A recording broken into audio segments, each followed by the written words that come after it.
I'm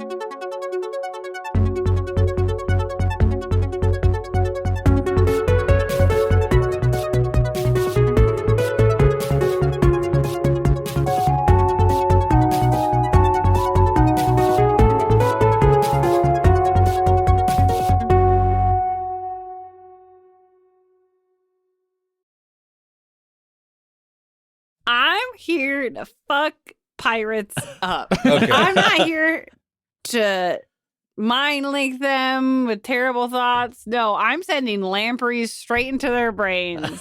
And with that, everybody, welcome to Reckless Attack, a 5th edition Dungeons & Dragons actual play podcast. I am, as always, your GM, Nathan, excited to be around the table with the lovely, lovely folks here. And first of all, I'd like to thank dear person to my left, Sophie, for setting the fucking tone. Yeah, I'm here to fuck shit up and leave no pirates alive. Leave no witnesses. And that's that, and no one will stand in my way. There's no moral I will learn. There's nothing that I will learn about these people that will stop me from exacting vengeance upon them. I feel like this is Val's Punisher moment. She becomes the Punisher for Skywhale. Did she bring out the axe? Well, now is the time. Hey, Sophie, who is this that is exacting Punisher-style vengeance upon these whalers that may or may not be before you here this evening? Hi, everybody. I'm Sophie, and I'll be playing Valeska Carter, the human cleric of the Arcana domain, who has, again, become the Punisher for sky whales because we have found the poacher pirates and their skyship that have been killing these beautiful, beautiful creatures. And to my left. Hi, everyone. I'm Jonathan, and I play Checkers, the Grung Druid, and his trusty frog pals, Mango and Junior. And Checkers is also very excited to be here next to the airship, but for very different reasons. Checkers is like a fan, kinda, but like also very ready to have his own skyship.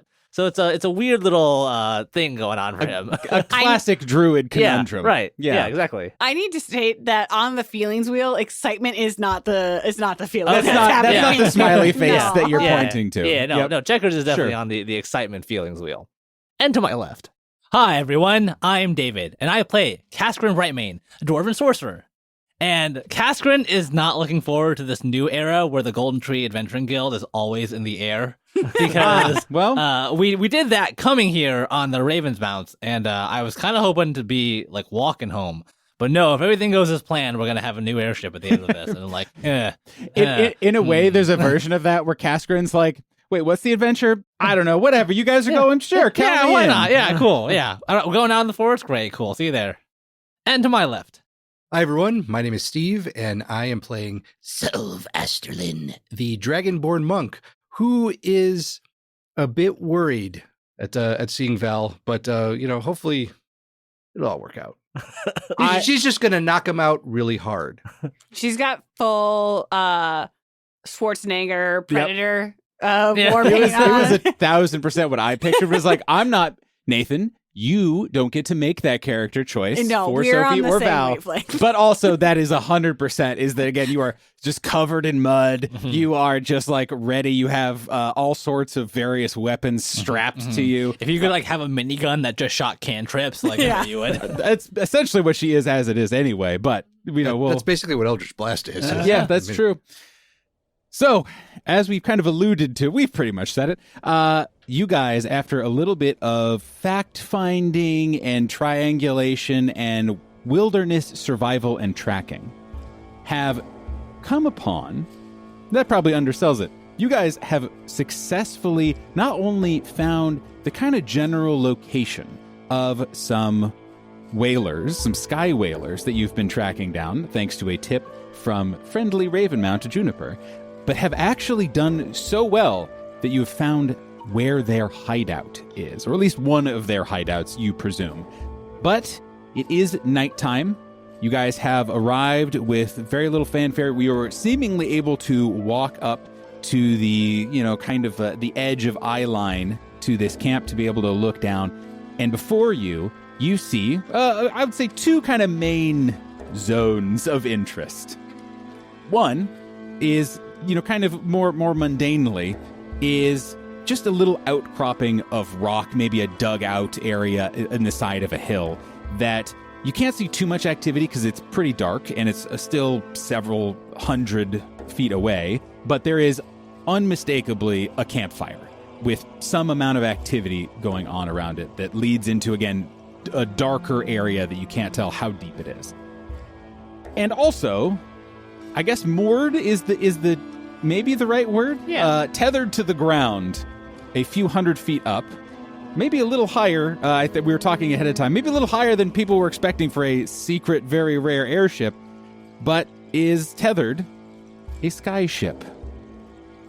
I previously described it a little bit, kind of picture like a lionfish, which just has fins pointing out in all directions and in directions that don't really make sense for a nautical vessel, but I don't know, maybe make sense for something that flies through the air. No one's really sure about the physics of it, but is definitely, unmistakably, a ship.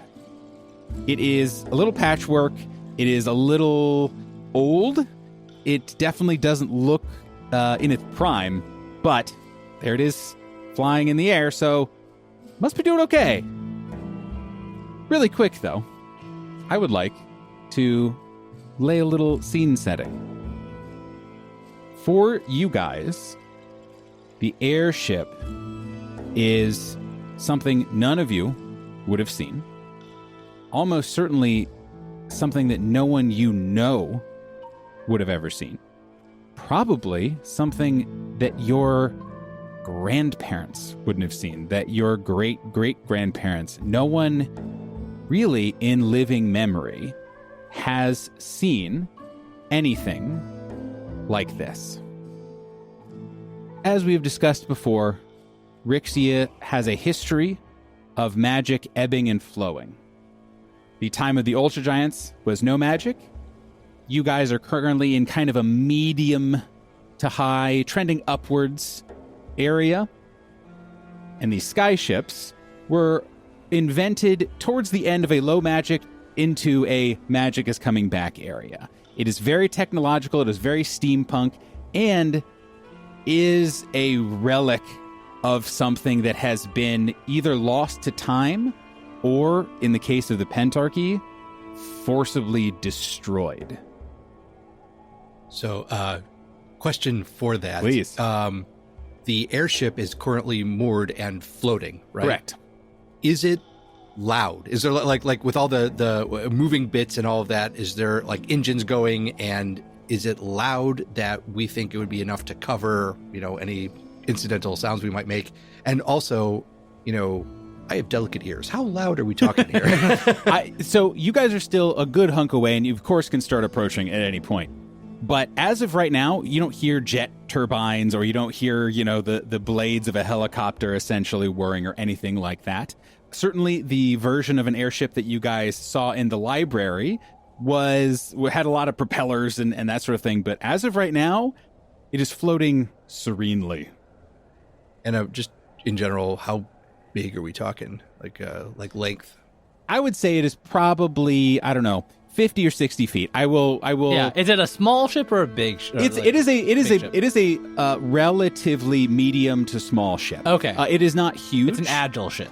Precisely. So good sized, probably 2-3 stories max, or 3 floors. Yeah, 3 levels, whatever it is. But is, again, floating silently in the sky above you, just kind of barely lit by the stars and the moon. So Kaskrin is kind of like looking around and just kind of passively perceiving this. Like we're in kind of a shadowy hiding spot. And so he turns to Self, he turns to Checkers, kind of brings everyone to this group huddle. And Val with her face paint on. Where's Val? We can't see her. She's too blended in. Can you guys take a look? See what we're dealing with? I'm a little worried if they've got this level of security, they've got patrols around here. And I don't think I want to go clanking in there and setting anything off. Well, I have a way we can all go, actually. Are we going to do the backpack thing again where we all climb on Self? I thought that was a one-time deal. I'm not... I would like to downvote that one. And Checkers is going to cast the 2nd level druid spell, pass without trace. Ooh. Seems good. So for the next hour, all of us, including Mango, have plus 10 to stealth. And what this looks like is everyone's skin kind of turns into this. It's got like this kind of liquidy sheen, almost like it's like an amphibian, like a frog. Mm-hmm. And as you move your arms and legs around, your skin actually takes on the color of your background, of your surroundings. I wasted this face paint. No, you actually disappear. No. The face paint just stays on, and you can see that walking around. He's giving you a plus 10. You get an extra plus 1 Right. on top of that. I'm taking it. I'll need it. So Plus 11. it's essentially like everyone's turning into these like octopi. And Heck yeah. as you're like moving your legs around, they're not stepping, they're like gliding and twisting along the ground. I take back my head. Yeah, right. When you said twisting, I was like, I don't know. No. It's this weird, like you think you're gonna step, but then your foot just goes boop. But it Oh makes man, sense. we're all walking like the Ministry of Funny Walks. Yeah, exactly. Because you don't leave any tracks or Yeah, anything like exactly. that. So you are truly, essentially, gliding over Exactly. the terrain. Yeah. So Cool, right? Right? but yeah, so this will be for the next hour. And you can go wherever you want. You plus 10 to stealth. And we can go explore. Screw you guys, I'm going home. Yeah. Explore the pirates' hideout together. Mm-hmm. And I think we'll start kind of making our way a little closer to the skyship so we can get a better sense of what's around there. Everyone give me a perception check. 21 for Val. Kaskrin with a 22.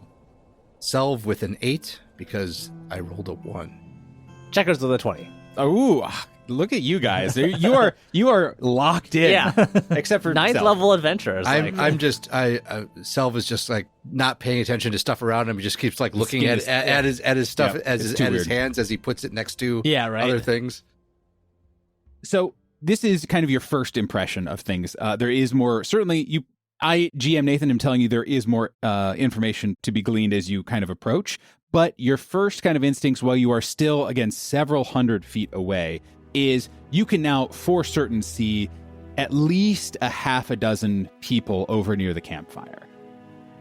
You don't see any sentries, really. Every once in a while, you maybe would catch someone like looking out, but you don't see anything.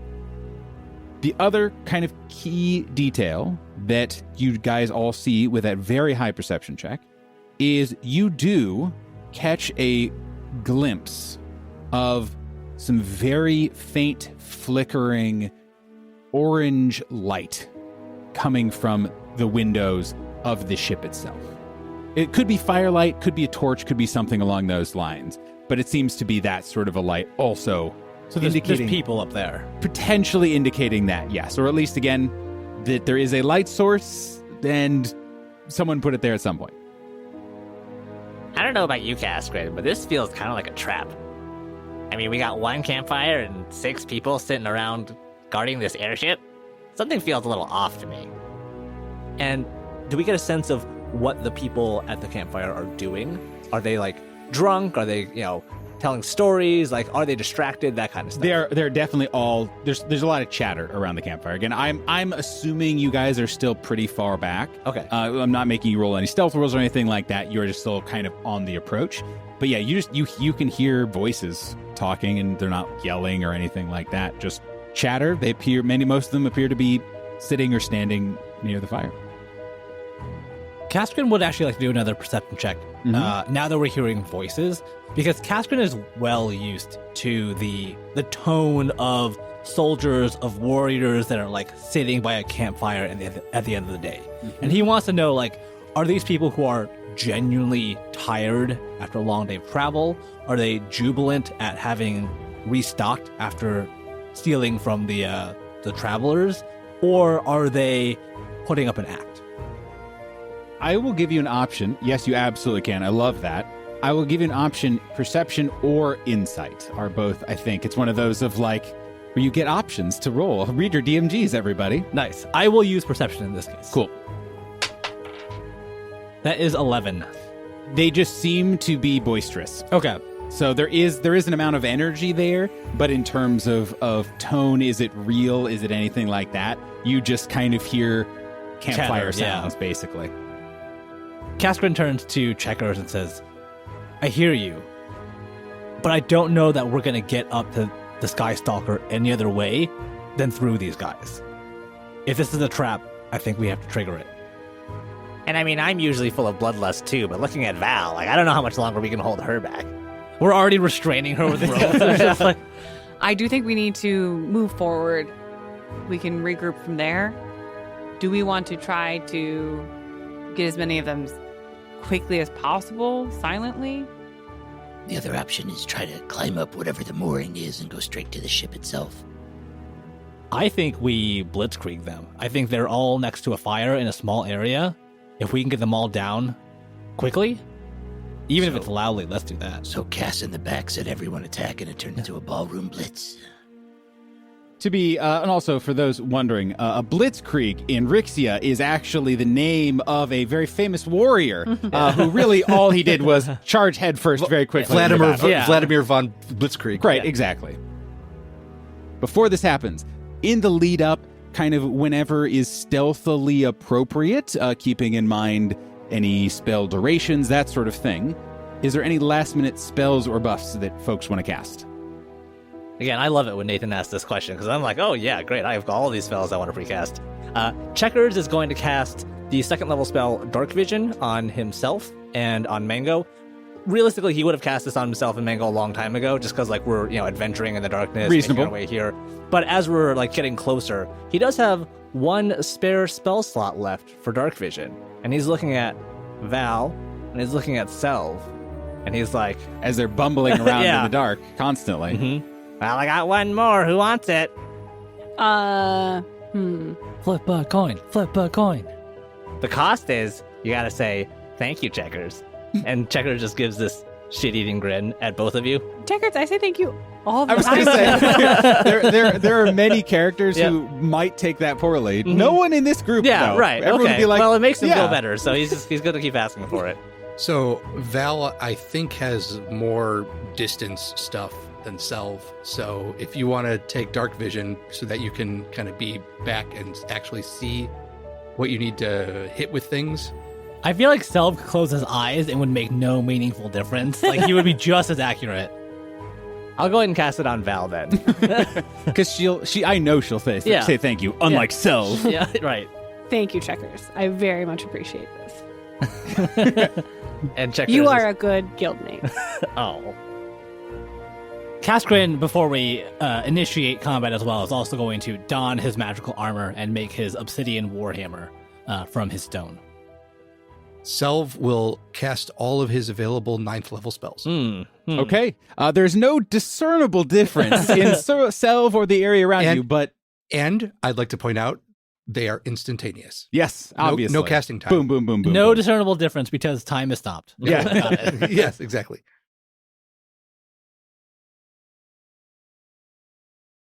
And now, a word from our sponsor.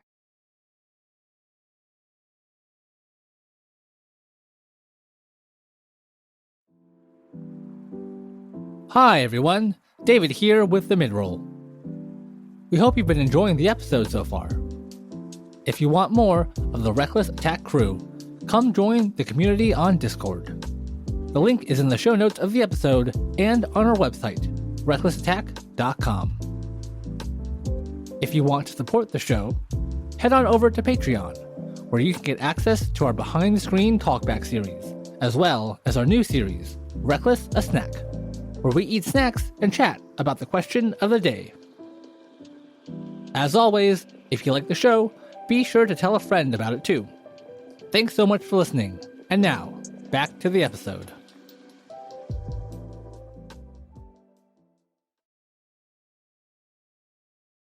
Kaskrin is going to kind of begin moving forward as we move with this kind of shadowy, illusionary disguise.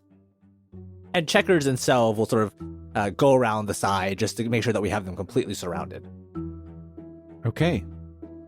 So, I would like both teams to make me group stealth checks, please. That would be a 22 for Selv.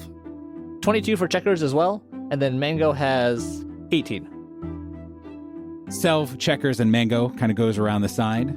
or kind of goes around the far end, basically, to flank people. Now, Kaskrin and Val, with your plus 10s. I am taking the plus 11 because I have face paint. Okay, yep, I did say that, and I am happy to allow it. 21. Kaskrin has an 11. What? I have disadvantage because of my armor. I already have a -1 to stealth, so I only got plus 9. So Kaskrin is kind of trying to make his way through the woods. Like, oh yeah, I'm so stealthy. This is great. And he doesn't hear just the clank, clank, clank, clank. Well, because he's so used to the stone on stone sound. Yeah. Val just moves off at a tangent to Cass, and Cass just doesn't know. Yeah. I still within eye line of you. I still see you. Kaskrin uses next to you. his battle trigonometry and moves in a cosine to Val. We have to remember cloth to stuff into his armor sections. So, the 5 of you, including Mako, make your approach. What is the inciting incident for your guys' plan? I assume you've already talked about it. I am hand-waving that portion of it. But what is the go of this ambush? I think it's not even that subtle. Kaskrin would probably just get to the edge of the clearing, get within 60 feet of these guys, and then put his fingers in his mouth and blow this loud whistle. And at the same time, he pulls a little vial of something out of his spell component pouch, breaks it on his knee, and begins to cast a spell. Around the 6 creatures, humanoids, mortals, around the campfire, there's this kind of slow, foggy malaise that begins to set in, and Kaskrin casts slow on the mortals that he can see. Okay. First, something happens. Kaskrin, what's your AC? My AC, 17. Could you make me a Constitution saving throw? A concentration, please? That is an 8, and I fail. Oh no. Yes, you do. From underneath you, Kaskrin, Oh god. and Val, you catch out of the corner of your eye something in a whip crack tightens and coils around Kaskrin, and you see him light with electricity. Ah! As there appears to be some sort of creature wrapped around him with its fangs sunk into his neck and electrocuting him. You take, I'm sorry, 18 points of piercing damage. Oh, no. Wow. What? I rolled really good. I'm really sorry about that. And in that moment, Is that the signal? you hear a voice cry out from the campfire saying, "Oh, who thinks they could steal from the likes of us? Me, the most famous captain of these skies, Silvertooth Livingstone, thief of the plains, predators of the clouds, and master of the last sky ship of Ryxia. Get 'em, boys!" And everyone around the fire turns around, and they unveil that they have all grabbed and armed crossbows and aim directly at Kaskrin and Val. And let's roll for initiative. As requested on Discord, Selv with a 12. Nice. Checkers with a 22. Kaskrin also with a 22. I think Checkers goes first. I do. Whoever wants to go first, I think you actually get to choose. Okay. Val with a 7. You all are, again, I believe 60 feet away, approximately. Just as the signal is being loosed, we'll say that you guys heard it, and that the spell began to be cast. You all 5 of you, see a mini thunderbolt erupt from the ground as something laying in wait in the grass has enveloped Kaskrin. Val, you are close by. Mm-hmm.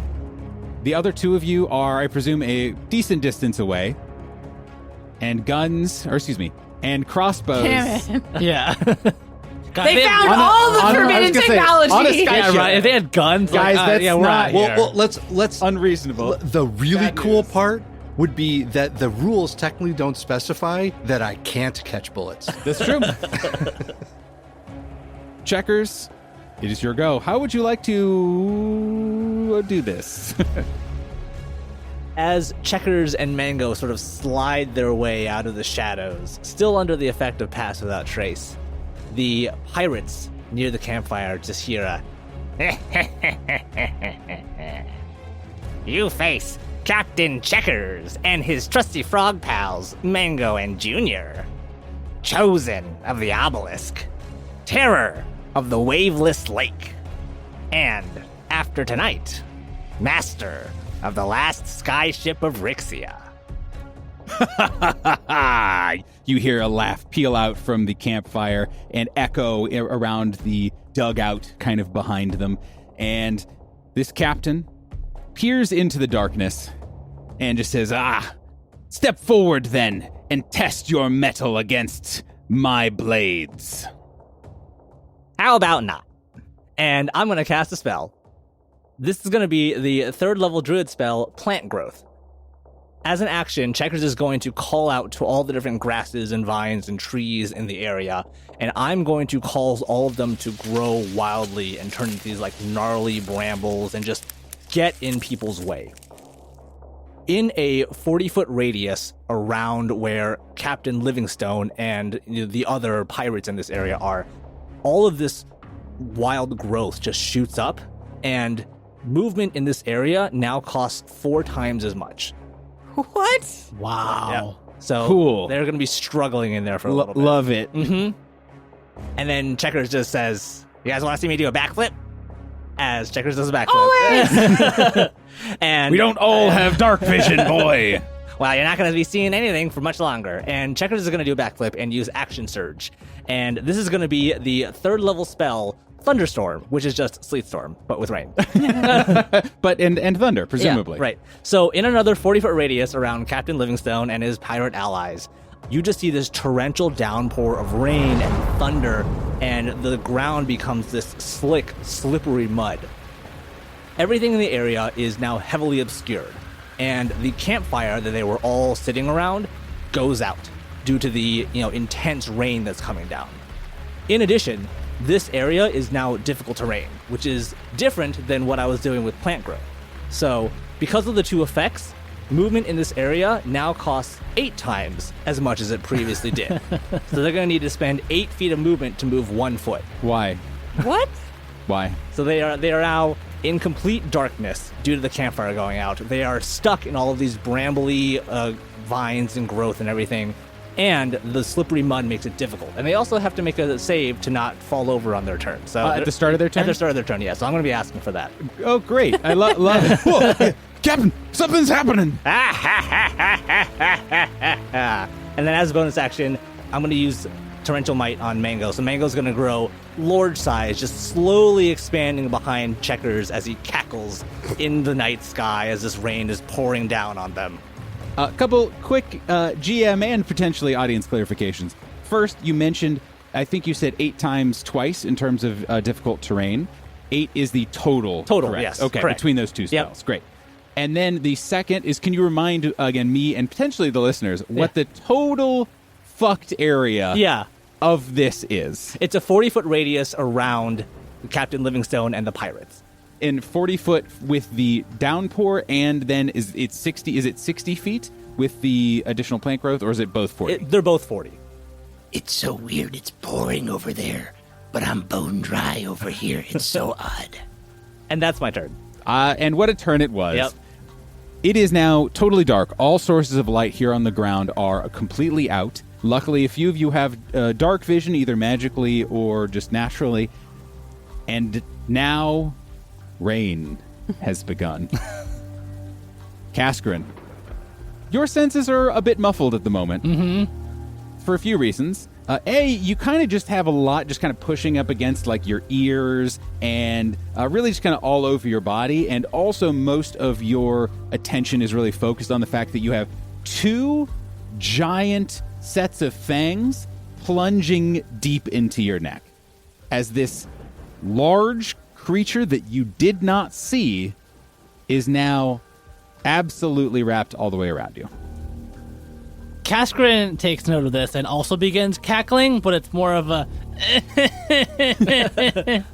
Oh God, is he crying? No, it's just raining. It's raining. It's a really tough cackle, actually. He's psyching himself up. Kaskrin is currently grappled by this enormous creature that ambushed him. And his first point of order is to get this thing the hell away from him. To do that, he is going to start by casting a spell. He's going to start by casting Enlarge on himself, growing his size twice over until he just slowly becomes like larger and larger and larger until he matches this thing in like size and ferocity. He's like kind of grappling it with the same energy that it's like trying to grapple him, and it's like trying to pull, these like fangs out from his neck. Yeah, now it's more like a stylish sash amount of creature instead of just fully wrapping your whole body. Yes. And as a bonus action, because I have cast a spell, I can also make an attack. And I'm going to choose to use my attack as a counter grapple. Okay. I'm going to try to grapple it, which I believe is a contested athletics. Yes, it is. That is a 26 for Kaskrin. A natural 1 on my side. So that is a success. I'm not going to tell you how much of a success it was, so I will keep my GM secrets. So what does it look like as you wrest control over this situation? I think in the same way that like it was slithering around Kaskrin, like grabbing purchase. He's finally able to take his like enlarged right hand and rip this creature's fangs from his neck. In the same way, he begins to like kind of spin around and uncoil this thing until he finally gets it to where like, you're holding a snake by the middle and it can't quite move in either direction, can't quite bite you. He's like grabbing onto it with both hands and like holding in the middle to where it's just not quite effective. Yeah, and at least it certainly is not going away anytime soon. Yeah. And he's like he raises up in the air. It's like, hey, whose pet is this? It is Captain Silvertooth Livingstone's turn. He looks over at you all. Again, up until, sometime in the last 6 seconds or so, one of the largest non-magically enhanced dwarfs you've ever seen. Covered head to toe in pouches, in leathers, in sashes, and of course, wearing an eye patch, having a peg leg. You hear this formidable dwarf yell out, "Oh, Simone's mine, as is the ship, as is the crew, as are these skies." And he points out into the darkness where you guys, generally were. He can't quite see at this point, with a hooked hand. Oh, no. Important clarifying question. Are all of the pirate stereotypical items on one side, or do they zigzag? I mean, now that you've asked, absolutely they are. Okay. Yes. Is that I want like a dramatic turn, and then you see the eye patch, the hook, and the peg leg all in one. Yes, he looks normal, and then what? And, exactly. and like the parrot and everything all on one He is side. perfect profile, totally normal, just large pirate dwarf, and then goes to the other side and has every single accessory and mobility aid that is stereotypical of a pirate. Precisely. Hell yeah. Those of you who have dark vision and can see this distance away through the storm, I guess it would be heavily obscured, right? At this That's point. Right. So really, you guys can't. Can you? What is heavily obscured again? Can you just remind me and the listeners? So they're effectively blind when trying to see out, and we're blind when we try to see in. So attack rolls against us will have disadvantage, and for us, attack rolls against the captain will have disadvantage as well. As a bonus action, he raises his hooked hand up to his temple, and then, like he's turning a key, rotates his wrist. And through the storm, Kaskrin and Val can now see a bright pinpoint of red light arcing straight through you and settling on the enlarged chest of Cascarin Brightmane. Cool. Out of the torrential downpour come 3 crossbow attacks. Oh my god. That is a hit. The 19 on the die. What's your AC? 17. That is another hit, and a natural 20. Oh my god. No.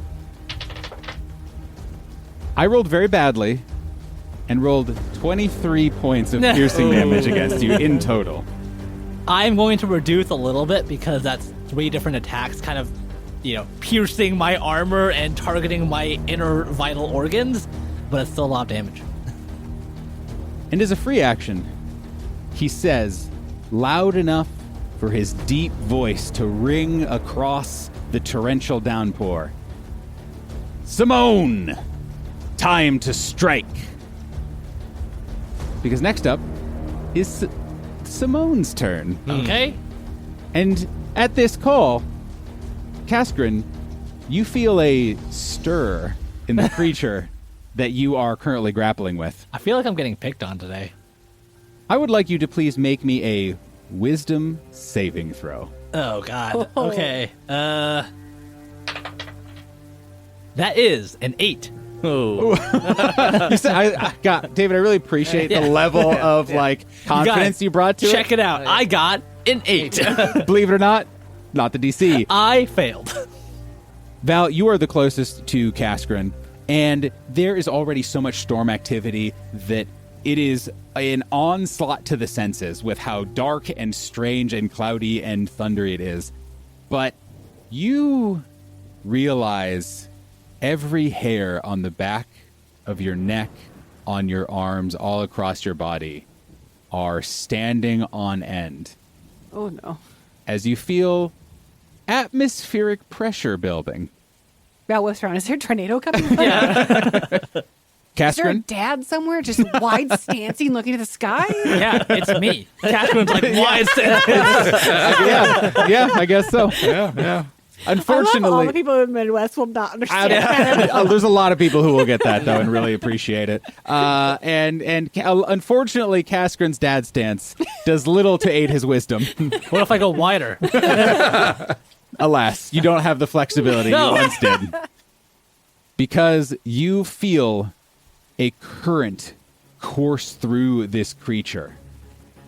And out of nowhere, a snap and crack of electricity hits you. Coming straight from the body of whatever it is that you are currently locked in combat with. Cool. Currently. Damn it. Ow, you take another 16 God. points of lightning damage. Oh, no. It gets worse. Wait. You are also dazed. Dazed is a Flea Mortals condition, and it is one of my favorite conditions and parts of the book, is you can only take one action on your turn. So it can be an action, a bonus action, or a move action. And that is it. Okay. Got it. Cascarin is already not looking good. Between the bite and the blood profusely leaking down his neck to him holding on to his lizard and having 3 crossbow bolts piercing his armor. Well, it probably cauterized something. Ooh, I have really bad news, Cascarin. Yeah. Because there's still a bonus action. Ooh. And as a bonus action, Does it again. It calls lightning Yeah. from the sky. it gets to bite you again. Oh, good. Cool. This is a straight D20 roll. 18 on the die.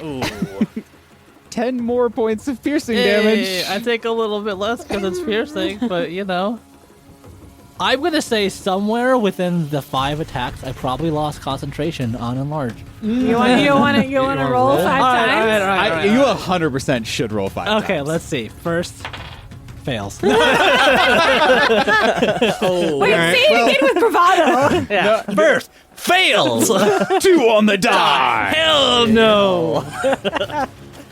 So to answer your question, Cascarin, it's his pet. Yeah, yep. So I shrink, and then Simone, the giant lizard, falls on me. And yes. But you are still, as a reminder, you are still in charge of this grapple. Like, you're in a lot of pain, but Kaskarin, you are a badass adventurer, and nothing of what happened broke your hold on this creature. Yeah. I at least got that going for me. Val is yelling at you, let go of it! That is the end of Simone's turn. Selvasterlin, you see again the battlefield in front of you. Things have gotten very bad. Well, I kind of see it. You see, I mean, maybe some of the battlefield? I used to see it in dim light before the downpour put all the lights out. Yes. So out of curiosity, moonlight, any kind of light that I could actually see by, or is it like pitch black? Outside of the obscured area that Checkers has created, everything is lit by moonlight. So it is still a, kind of, I think dim light is the right dim light, okay. thing around it. Can I see where the airship is tethered to the ground? You probably, Selv, can't see exactly where it is, but you remember vaguely. Like, this obfuscation has happened all in the last 6 seconds. It's like, yeah, it's that way. And also, you have a decent idea of like, well, huge black floating ship in the skies up there. It looks like there's a rope that kind of goes over in that general direction, and so you would know kind of how you need to start going. Because it's dim light, but I can kind of make out the airship and see sort of the rope that comes down, I'm going to make an educated guess as to where that rope actually hits the ground and start making my way around towards that.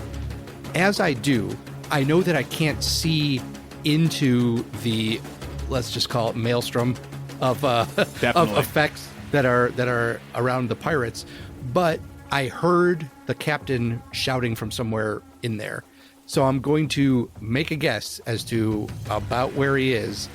As I'm moving, I'm going to shoot a couple of darts in there and see if I hit anything. Yep. Assuming he hasn't moved, you would be able to know where he was. Yeah, okay. So first dart. Ooh, 2 15s. Ooh. 23. Okay. You successfully throw darts. 7 points of damage with dart number 1. And dart number 2, also at disadvantage. Ooh, a 14 and a 17. So with the 14, that becomes a 22. The damage is, again, 7 points. Okay. As I shoot 2 darts into the wet, darkness, difficult terrain, viney cylinder? Yeah, I guess. That's wild that you just threw 2 darts and managed to hit, potentially. Well, potentially. I don't know. Yeah, unless I hear like, ow! Or, you managed to roll really well at disadvantage. Yeah. Yes. Right. Yes. And then, like I said, I'm going to make my way towards the rope. Okay, so are you going around kind of the long way around the outskirts of this plant growth and storm, or are you kind of going up and around on top of the hill that they were dug out on? I am going up and around the hill. Okay, perfect. Anything else? That is it for right now. Okay. Joe! Sir! Joe! Sir! Joe! Yes, sir! Other Joes! Yes, sir! Yes, sir! After them. And from inside of the storm, inside of all of this plants, everything else, some crossbow bolts start whirring out as the Joes, the rest of the crew members, blindly fire through the storm. Val, you see a volley of crossbow bolts all be shot directly at you. Rolled really bad. You say that, it's going to hit me. Does a 17 hit? Yeah. Oh, no. That's rolling really poorly. What the hell do you mean? Yeah, yep. Guys, you guys are level 9 now. Like, that doesn't mean I have a high AC. I've invested in other things. They rolled like a 5 or something. Like, we're so dead. Oops. Okay, so, actually, no. Excuse me. I accidentally rolled with advantage instead of disadvantage. So they only rolled an 11 to hit. Okay, well, that's just not so we're good then. Okay. All these crossbow bolts just kind of fling past you, and you can see, as they kind of emerge from the storm, there are pinpoints of hot orange light at the end of each crossbow bolt. And they all, kind of like go past you and around you, and you're able to kind of duck out of the way because you can see them coming a little bit even. But you see, as they hit the ground around you, they start to have some smoke start to rise from the tips where they landed in the grass surrounding you. Amidst the torrent, all yelling as one, "Lead us, Captain! Tell us what to do! We believe in you!" As all of the Joes, who they are collectively named apparently, call out words of encouragement to their captain. Probably have no mechanical bearing whatsoever. Don't worry about it. Absolutely not. That is the end of their turn. You presume. End of the round. No. Valeska Carter. Oh, I was like, hey, You are the end of, yes. I always appreciate, as someone who routinely fucks up initiative order, I appreciate it. It was at the end of the order, I should say, is Valeska Carter. I'm going to quickly mind sliver the giant lizard in Cass's arms. Which, by the way, you have dark vision, correct? And Yes. between that and the light, you are maybe one of the only people who can really get a good look at what is currently grappling Kaskrin, because he can kind of tell, but he's really in the thick of it right now. Yeah. It looks like Kaskrin is wrestling a giant constrictor snake of some sort. Ooh. And it appears to be totally jet black or something along that color spectrum, other than a few now prevalent traces of like bright yellow electric energy marking all around it as it rears back to try and strike him again with those big snake flaps. Like a mamba. Like, those ones where it's Like like a they... king cobra? Exactly. Where they kind of have that extra little bit of skin that flares out. And that is probably 3 or 4 feet across. Just that bit of it. Nope. Hard pass. Val cast mind sliver while backing away. Nope. Okay, what happens? I need an intelligence saving throw, DC 16. Okay. For a beast, she's quite intelligent, but rolled a 6 on the die, so not that intelligent. So, visions of insert name for fantasy honey badger here invade this lizard's mind, and it's just images of honey badgers absolutely ripping apart snakes. In reaction, it shocks Kaskrin again, because it's so afraid that it just automatically uses defense mechanisms. We'll just take 5 points of force damage? Psychic damage? Psychic damage. And then as a bonus action, Val will cast Healing Word on Kaskrin.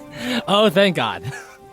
And you're a special dwarf boy, so you get max, right? Yes. Because of Kaskrin's special ability, I heal the max amount that I would. Ooh. So how much is that? Very good. 12. Okay, fantastic. Kaskrin's still not looking great, but he's looking 2d4 plus 4. a little bit better. Little bit At least better. the bleeding has stopped. And how far exactly would you say you have backed away, Sophie? Val has moved kind of closer to the hill. Okay, so kind of, you do not know that Selva's heading that way. Right. Or Megan, maybe that was part of the opening plan, I'm not sure. You cannot see that he has moved that way, at least. But good to know that you're kind of moving towards the hill and towards where the ship is tethered. Yes, and I'm kind of hoping that, like, breaking up the party in case, I don't know, a pirate can cast Fireball a little bit. With the party, Battle great idea. trigonometry. Love it. I love to hear it. Anything No, else? it's battle trigonometry, not splitting the party. Sure, yeah, of course. That is my turn. Okay. Top of the round, almost. Because the captain is going to take a villain action. Through it all this downpour, all the lightning, all the zippy zops, and all of those, I don't know, sprinting around plant growth, I suppose. You hear, "Put your shoulder into it, boys!" And then something happens that none of you can see. Now, top of the round, Kaskrin, you are ensconced in some sort of reptile Yep. that has shocked you, and you are dazed. Selv and Val are both kind of independently working their way around this combat, making their way generally toward where the ship is tethered. And Checkers is just kind of in the shadows. Yes. At the top of the round, before Checkers acts, Hey. another thing happens. No. Stay bold a bit longer, boys. We'll turn the tides yet.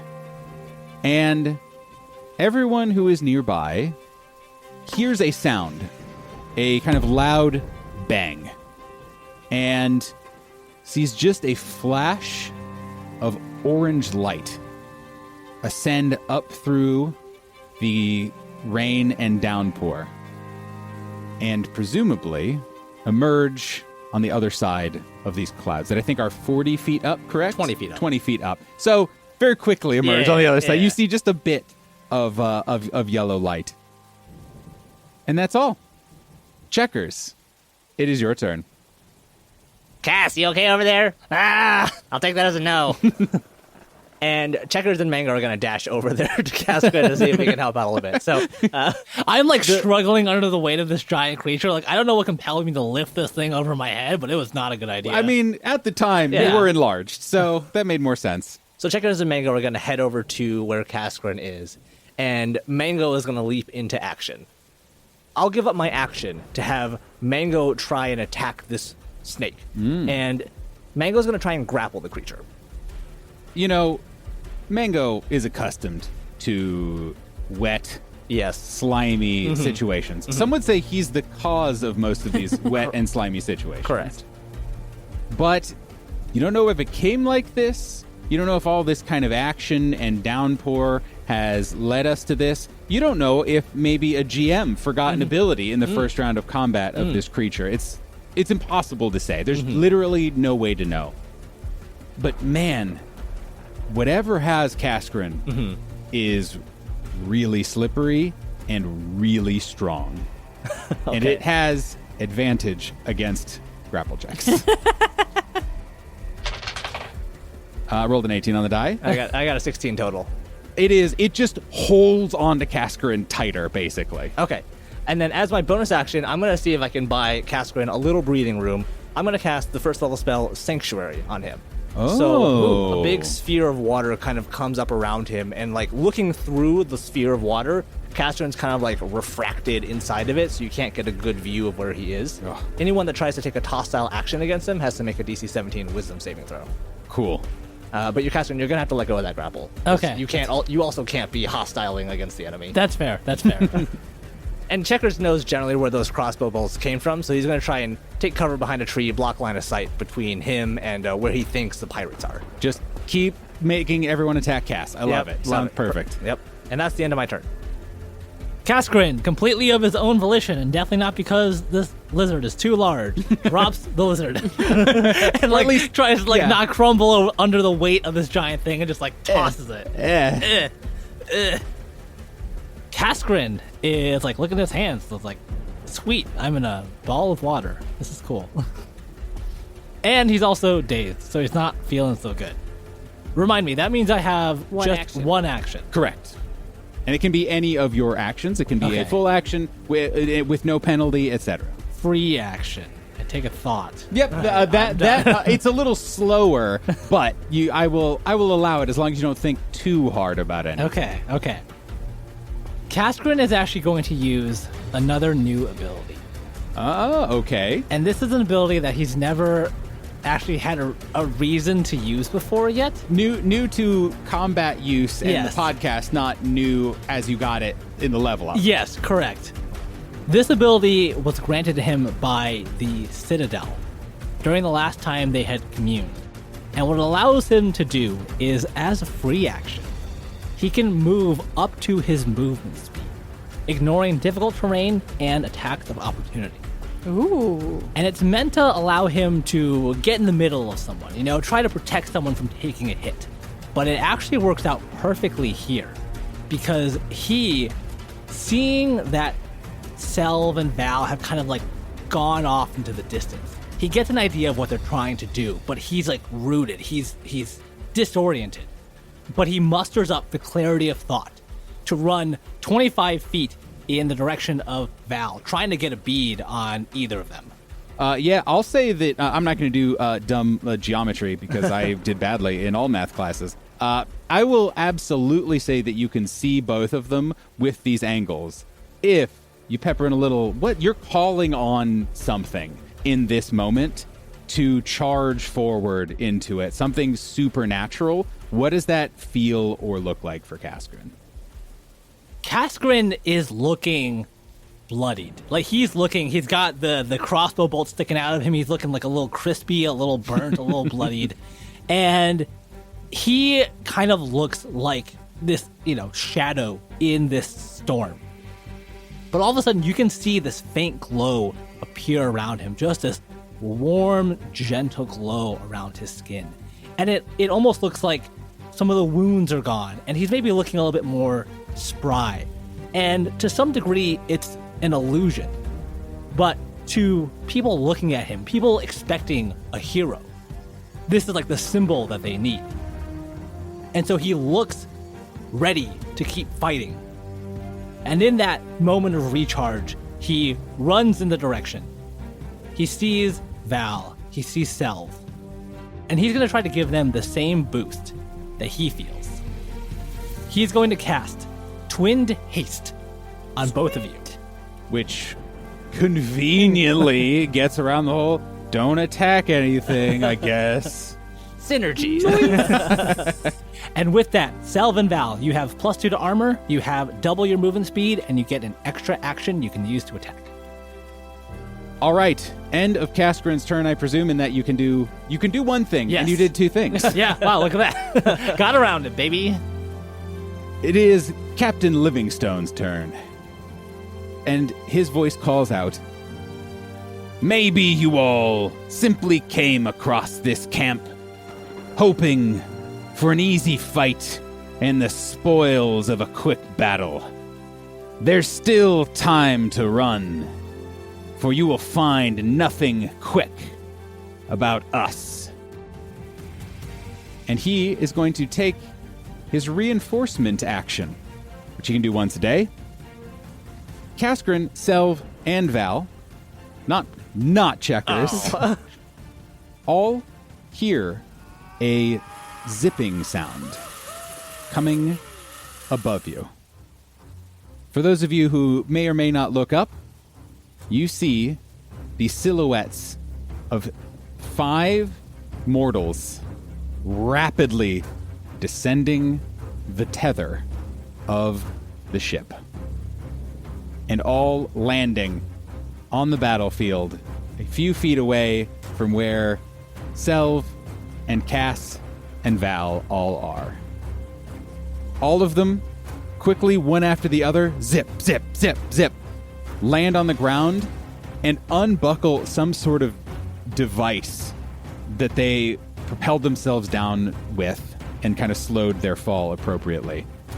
As they land, they all bear these big hooked spears that look just nasty. And they all start to glow red. Like I said, still time to fly away. That's the end of his turn. It is Simone's turn. Now, Simone. No, my natural Ooh. predator. Speaking of natural predators, Yes. you know who's extremely, extremely close to all of this? Checkers and Mango. You know who's not a giant frog? Checkers. Okay, that's fair. It is going to sneak up to you. Not mechanically sneak, but going to come up to you. And once it is about 10 feet away from you, you now get to experience and see this creature just light up and glow ever so faintly.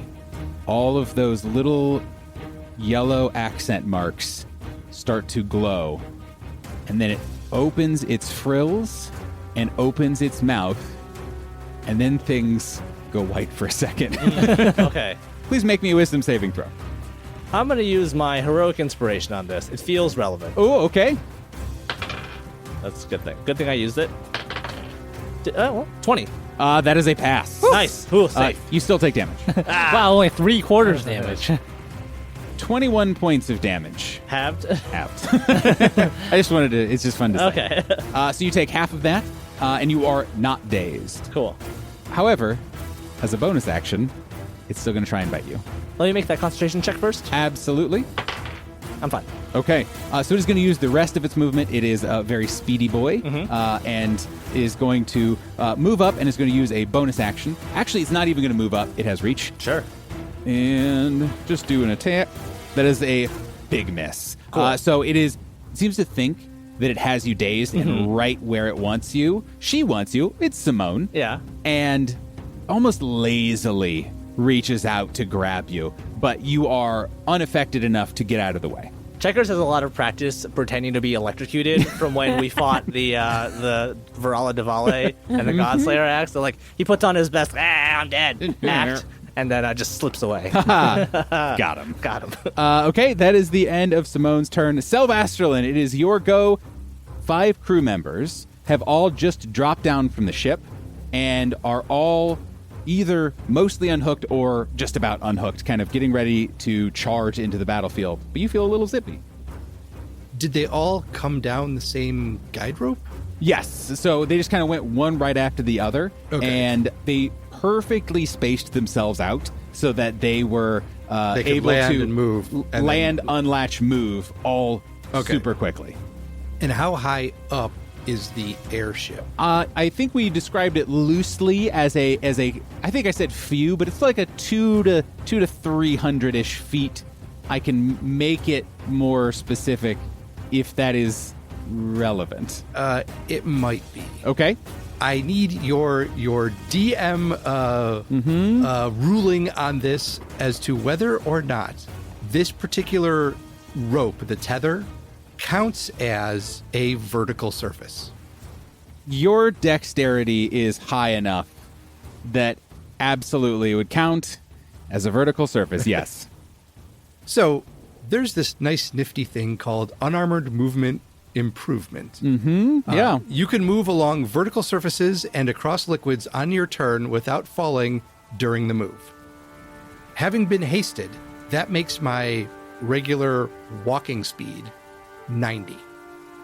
What I would like to do is weave my way very quickly past all of these reinforcements. You said there were 5, right? Correct. And then essentially sprint up this rope.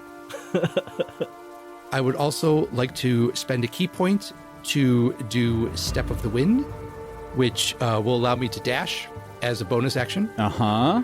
So I will use my movement of 90 Yeah. plus my dash of 90 plus my action to move, which would get me 270 feet if my math holds out. That'll yep. Yeah. No, that seems correct, and 270 is indeed somewhere between 200 and 300 feet. So if that's enough to get me on top of the airship, Yes. here's the best part, is that because of haste, Yep. I have an attack. Oh yeah. Yeah, you just have a whole extra action on top of all of that. So I'm going to run up, put my foot onto the base of the rope there, just take a deep breath, and run up the rope to the airship. Okay, so these creatures have not yet acted in combat. I am going to have them make an attack of opportunity against you, but I am going to do it at disadvantage, and I am also going to say that because not all of them are involved in it, they are not going to be able to do anything with their hooks or anything like that to stop you. So you're just maybe taking some damage. We'll Gotcha. see. 14 to hit. With the haste, my armor class is currently 20. Okay, big Cool. miss. So the couple who have kind of steeled themselves and are ready and trying to figure out what's going on the battlefield take a few half-hearted swings at you as a silvery red blur just absolutely sprints past them. I'm also kind of imagining like the way that you ran up that rope. Like you put your foot on there and then just like kicked so hard and so fast, like you were able to propel yourself to the next step and just like kept going 300 feet. Yeah, just essentially crouching tiger, hidden dragon, Yeah, like right. floated Yeah. up. We did some wire food. And I'm going to do a little leap at the end so I can kind of come over the guard railing and land onto the ship. What do I see? At the top, closest to you, it is picture the top of a ship. It looks, Okay. how you, Steve, would imagine the top of the ship. There's some raised bits. There are, portholes, all that good stuff. It really, truly looks just like a normal nautical ship, except in the air. Closest to you are an additional 5 crew members who are in various states of kind of getting ready and strapping on those same pulley systems that you saw the other 5 at the bottom of the rope put on. And they all kind of stop what they're doing and just look up at you, and their eyes kind of squint. Ah! I actually, in that half second, Selv is just going to say, Abandon ship. Nice. Well, you may say that with even more vitriol here in a moment, because behind these crew members, attached to the ship through nets, ropes, chains, you see a still quite large, but smaller than average sky whale. oh, no. And in that half moment, it lets out a beautiful, multi-toned, mournful cry that sounds like 2 or 3 different animal voices all in harmony with one another. Selv believes in helping people, so I'm just going to help all of these pirates off the ship faster than they would have normally. Sure, we're going to help them Seems to an good. early grave. Yeah. Seems good. You do still have an action. What I would do you like still to have do? an action. Now, for haste, is it a full attack action? Do I No, get- it's No, just a one single- attack. One attack. One attack. Okay. Sorry, I read the spell. Yep. How Okay. could you read the spell? I can also, If can you read it, then dash, Nathan knows what it does. disengage, hide, or have an object interaction. That's true. I am going to use the Fist of Unbroken Air and attempt to hit them. Okay. A natural 20. Just Dang. the acceleration of velocity of just like Selv running up the rope and just powering that If fist you ever into- wondered what happens if you're traveling the speed of light and put the headlights on, this is what happens. And the headlights are also very upset. Yes. And so, with that, I do 10 points total of damage, and I am going to spend a key point and make them make a strength saving throw or be pushed back 10 feet and knocked prone. My goal is to knock them off the ship and hopefully into the Maelstrom. maelstrom. Yeah. You absolutely make full contact with one of these people who is like still getting essentially their pants on. And so what do they need to make? It is a strength saving throw, DC 15. Not the strongest. It's a 12. Well, that is not a 15. Describe what happens. So, Selv, after landing on the top of the ship and telling them to abandon it, helps the first one he sees get off the ship as quickly as possible. So actually, I'm going to say because this is a minion, what I'm going to do, and you rolled a natural 20. You hit the minion, so you will automatically get one of them. Okay. Just knock one unconscious or dead or whatever. But I will say that this gust is so powerful as propelled by all of your momentum and fury, whatever, that it actually snakes around and hits a second one and sends that one flying over I'll the take edge. it. Cool. That's awesome. Nice. So, yeah, and just then, one of them just like laid out completely, and the other one, You guys hear, down on the ground, and somewhere near you, there is a cloud of dust. It is the Joe's turn. They do something that you cannot see. As a villain action, you hear Captain Livingstone says, "Find and gut the first one you see." They immediately use the close-in ability. They can move up to their speed, which is close enough to you guys. And first of all, Sophie, could you please make a DC 15 wisdom saving throw? I have advantage on wisdom saving throws. Perfect. 16 on the die for a lot.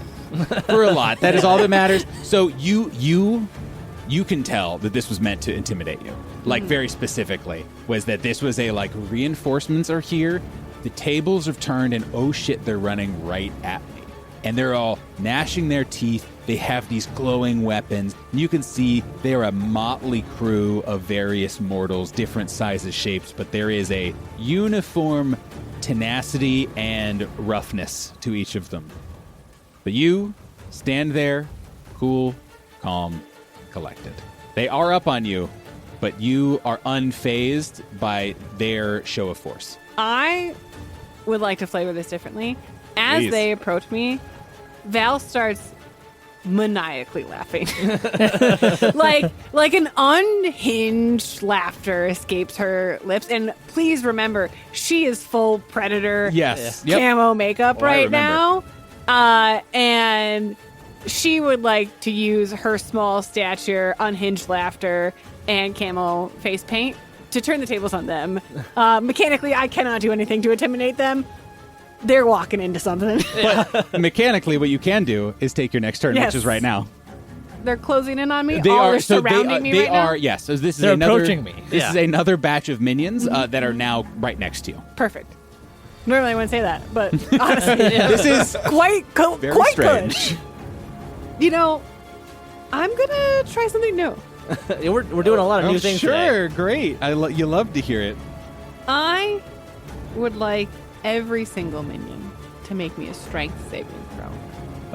Okay. They make it all at once. All the single minions, all the single minions. Man, their strength is Every not single minion. as good as you would hope it would be. Huh. That is a 15. Meets my DC, but they will still take half damage. Ooh, okay, cool. 6 points of damage as Val, maniacally laughing, seeing these pirates surround her. Her arms are at her side as then she just raises them up with like clawed, her hands kind of making like clawed formations as dark energy erupts from the ground 10 feet around her and starts ripping apart all of the minions. Oh. Huh. These tendrils look nothing like her magic normally does. It's not this warm, bright blue that kind of gives hope. This is dark, purple, necrotic energy Oh, cool. that looks like it is sucking the very life out of every minion around her. As she continues maniacally laughing and her eyes glow with this same dark purple energy. One is immediately like turned into a husk and falls to the ground. Cool. I think we lost Val. Yeah. Tendrils coming up. I'm expecting, brightly colored bookmarks. Yeah. But- Okay, they are up next. They're going to take a quick attack. Whoa, whoa, whoa, Go ahead. whoa, Sorry. Whoa. Whoa. That was my first action. Oh, hasted. Yeah. Hasted. In her maniacal laughter, she is actually going to, as an action, The hasted action. the hasted action, Val will go ahead and bust out her Yiquala. Her like mini spear Yeah. that she's carried around this entire time is never used, and make an attack on the nearest pirate. Yep, absolutely. Just stabbing people. All right. I rolled a 2. Okay. Well, But Minion, what's the total? 6. Yeah, that does. Yeah, okay, fair enough. Fair enough, Sophie. Yep. All right. She really, it's more of like another intimidation tactic. Yeah, She's not trying to shoot, hit them. shoot. It's just like come at me, And I got bro, this. I got this spear. Yeah. They're shank gonna, they are going to indeed try and come at you. They kind of steel themselves a little bit and do some half-hearted stabs at you. 17 damage. That hits. 4 points of piercing damage. Val continues to laugh maniacally. Excellent. Selv, the ones up at the boat are going to also start charging at you. They're just kind of throwing their gear to the side, grabbing what weapons are available to them, and trying to do some stabs upon you. Oh, okay. And they're not happy about what just happened, to be clear. Ooh, that is a 22 to hit. Oh, man. Yeah, that'll hit. Okay, so between the various, I'll say that they also have picked up their kind of like hooked spears, and with the kind of red hot intensity that lights up in them, you take 12 points of fire damage. Wow. Dang. And that is the end of the second round of combat, which is when you, Self, hear something. Preparation complete. Prepare to launch. And then you hear a metallic clunk and the sound of something coming out of a chute. Down below, Val and Kaskrin see something glinting in the moonlight high above them. Huge dust cloud kicks up. And you all hear the captain's voice ring out under all of the rain and torrential downpour and say, Voltai, glad you made it. Time to have some fun, my old friend. And you see a four-legged fiery creature stand up in this small crater and skitter over to a hunk of metal that has fallen out of the ship and climb up upon it, and then whoosh, a huge cascading cape of fire sprouts as a metal automaton stands up in the crater, eyes fiery and burning, and looks to Kaskrin and Val and begins to advance. And that is where we'll end this week's episode, everybody. What? Everything's going to be Bad. just fine. You didn't tell me there was a phase 2. Yeah. Oops.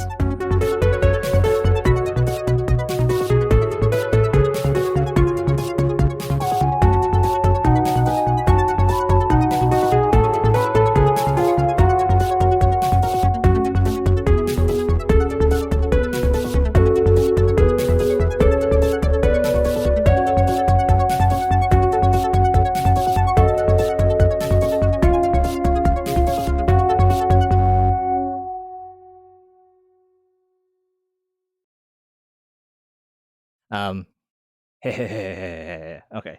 Gotta get in character.